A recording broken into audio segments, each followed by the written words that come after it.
આ એક મેડિસિન એવી છે જે તમને સ્વાદ પણ આપશે, ભોજનના વિકલ્પ રૂપે તમે લઈ શકશો, સવારના નાસ્તાના વિકલ્પ રૂપે તમે લઈ શકશો.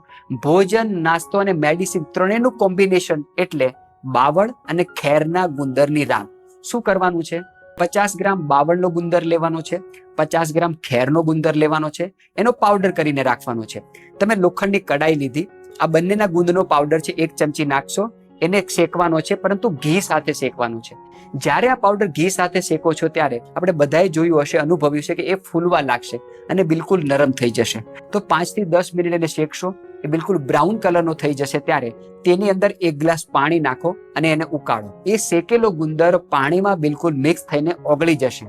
એમાં સ્વાદ પ્રમાણે તમે 1 કે 2 ચમચી ગોળ નાખી શકશો. તેની અંદર 1 કે 2 નંગ બદામનો પાવડર નાખવાનો છે અથવા તો અખરોટનો પાવડર નાખવાનો છે, પરંતુ તે પાવડર 1 ચમચીથી વધારે ન હોવો જોઈએ. બંને સાથે પણ નથી નાખવાનું, બદામ અથવા તો અખરોટ. એ સારી રીતે ઉકળવા લાગે ત્યારે તેની અંદર સ્વાદ પ્રમાણે તમે એલચી નાખી શકો, ગંઠોડાનો પાવડર નાખી શકો, સૂંઠ પાવડર નાખી શકો.